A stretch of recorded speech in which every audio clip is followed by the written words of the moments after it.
New, new, new, new, new, new. Shit. Yeah, okay. Never mind. Hello. Meow.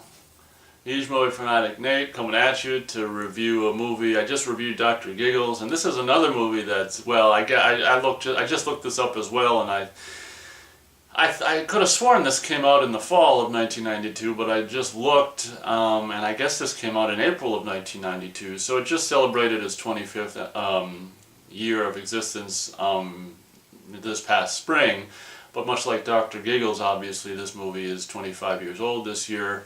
Coming at you to review the movie by the name of Sleepwalkers. This is the DVD that I acquired apparently in 2009 at Half Price Books clearance for $3, and I just rewatched this within the last several days, probably not having seen it since 2009. So I'm coming at you to review this. So I think it's only fair to start this review by saying, you know, I'm not, a lot of people are, but I'm not or have never been necessarily a huge Stephen King fan, and this is one of the, I don't know how, I was going to say rare occasions, but I don't know how often he does it where he in fact kind of pens the actual script for one of the movies based, I think this is a movie based on a book of his, isn't it? I would imagine so. I don't think he's ever just done like a screenplay for a movie without having previously done a book, but at any rate, regardless, I mean, whether this was a book before, see, that shows you how big of a Stephen King fan I am. Whether this was a book before or not, Stephen King, as far as I know, wrote the screenplay for this movie. And I saw this back in 1993 on video. I didn't see it in the theater. I saw it after it came out on video. And it was just like, well, there was aspects about it that were really cool at the time, obviously, being 1992. Morphing was a big thing in 1992. It was kind of some of the very first, you know, visual effects that could be done using like computer technology. You know, probably a lot more expensive than, you know, flat out creating dinosaurs or whatever. So morphing was this big deal, and then there was this kind of heavy use of it, I think, in this Michael Jackson video, some shit or something like that around the same time. And this movie also does this kind of cool thing with, you know, the effect of his car changing colors, or doesn't his car change? It changes completely from one car to another, actually. Those effects scenes, even 25 years later, are still pretty cool, mainly because the camera is moving while it happens, which really gives it a extra kind of sense of, wow, that's pretty cool. But this movie is, you know, having rewatched this lately within the last several weeks or so, this is just like, oh my god, like I can't believe, I think this movie was relatively popular upon its release or whatever, or still is or something, I thought, I don't know, that's kind of what I was hearing from other people at the time, like when it was in the theaters and stuff, like, oh, you gotta see that.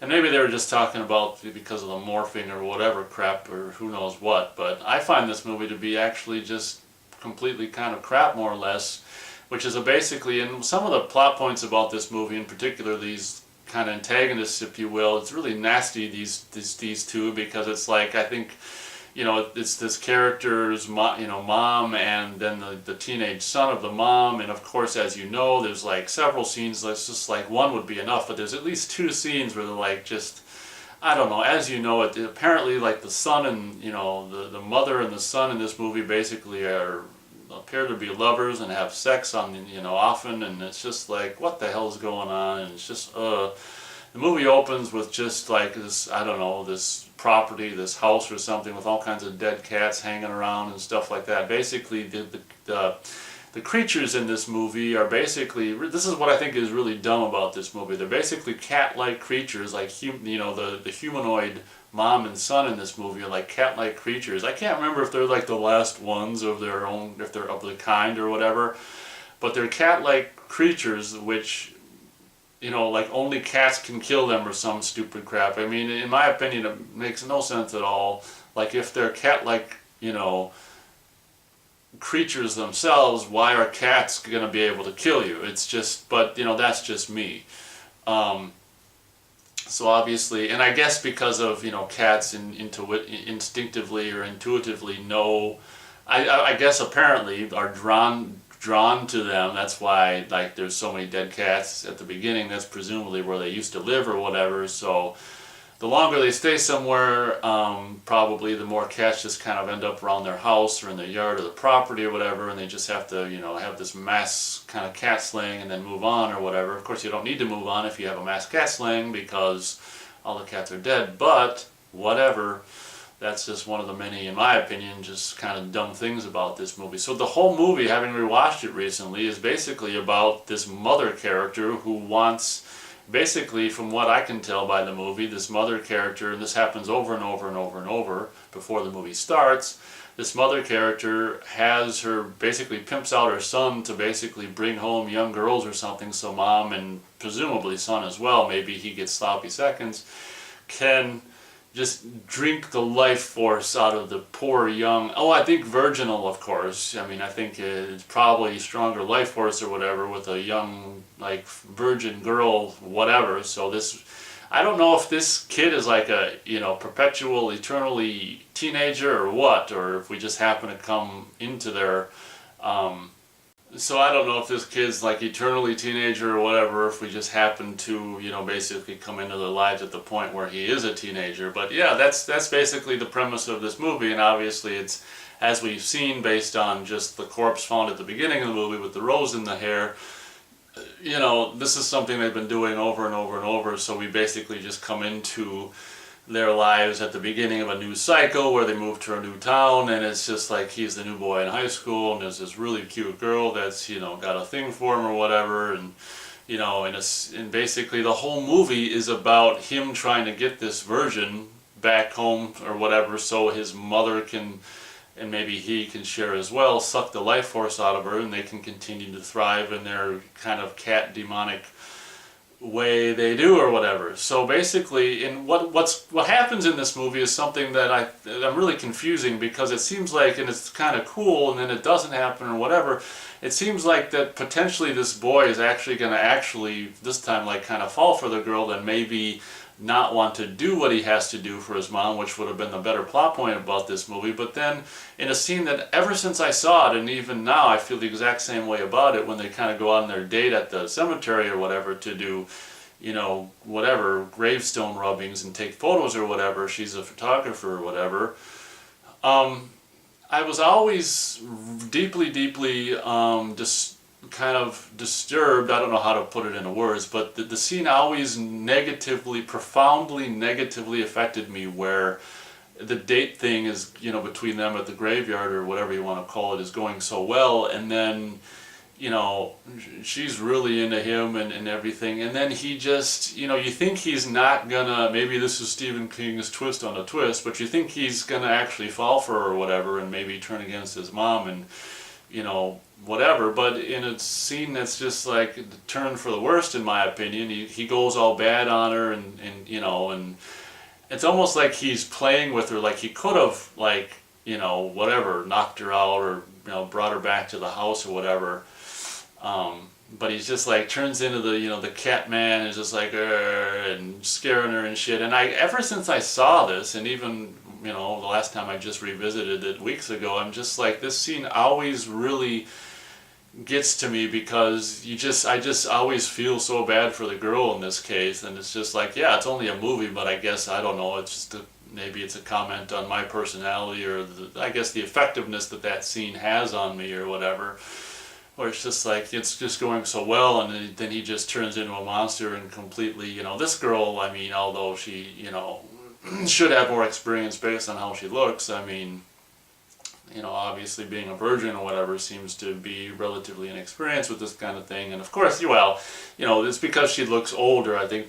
she's supposed to be younger than she looks. But yeah, I just that scene I have always disliked that scene, and I always found it very difficult to watch, where he just goes mean on her and just, whatever. I can't even remember what happens in that scene. I think that the cop that's another plot point of this movie, this cop who's got the cat, of course.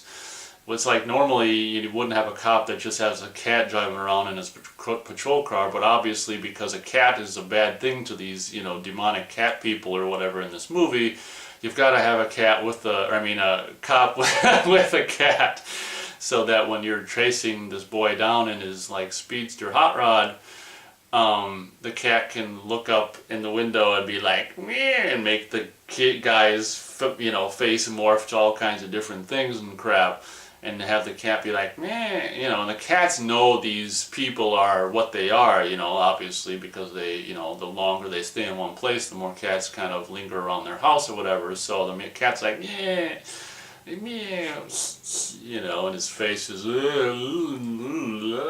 that's my impression of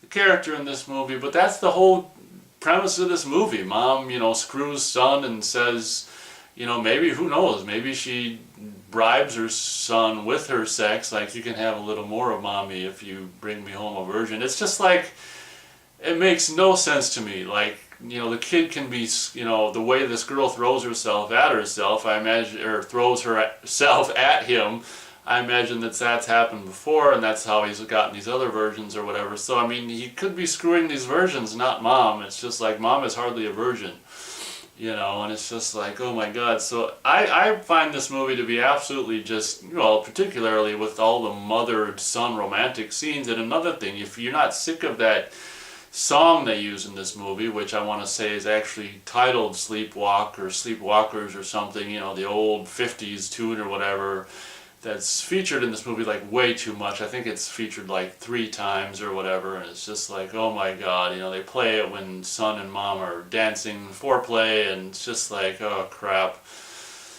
I mean, this movie's just, in my opinion, I guess I should probably wrap the review up instead of just bitching about the same thing over and over. In my opinion, there's like nothing except for maybe some of the early computer generated, visual effects about this movie that is any good.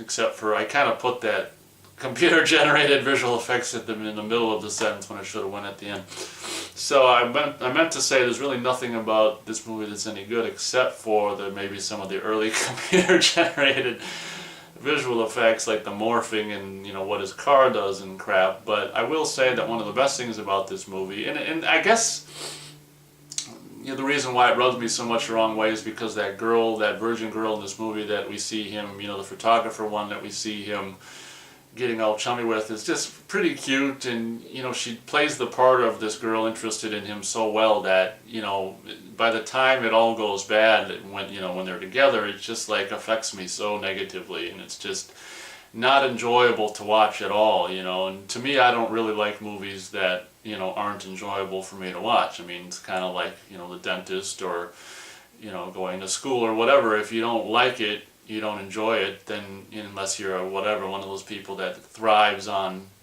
pain or being uncomfortable, which I'm not, you tend to not to want to experience it or whatever. So I don't know why I'm actually going to go this high, but I think I will give Sleepwalkers 1 star out of 4 stars.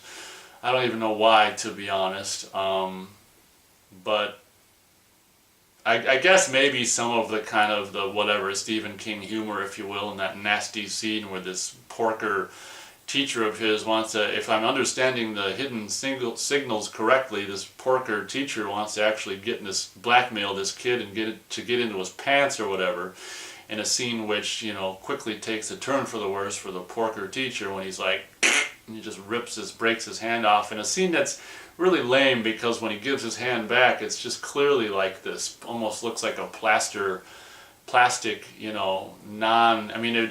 like just in this pose, like this hand, it's not like flopping. I mean, the fingers would be flopping, and so when he gives his hand back, it just looks so fake or whatever, and it's so lame how, I don't know if hopefully it's intended to be funny when the porker teacher's running for his life at this point, and he turns around to say, "I'm sorry," as he's running, like that's gonna do anything. But this movie's just full of just nasty sexual shit. Mother and son sexual relations, porker teachers that male teachers that wanna, basically have sexual relations with their male students, and it's just like, oh my God. I mean, I guess maybe the reason I'm giving it 1 star is because the portrayal of the virginal girl in this movie is done really well, and I guess, I'm giving the movie credit for being so good at negatively affecting me, with having this innocent girl just traumatizes me as a viewer, I think is what boils down to it. And not to mention just all this stuff I've already mentioned about the nasty, perverse sexual shit and the nonsensical cat people that can be killed by cats. It's just that, the cat people's arch enemy are cats. It's just like, whatever. So I guess that's my review of Stephen King's Sleepwalkers. Not a big fan of it, but I'm not really a big fan of much of Stephen King's stuff, except for can't really think of anything at the moment. Yeah, I'm not a big Stephen King fan, so thank you very much for watching this review, and as always, we'll catch you on the next one.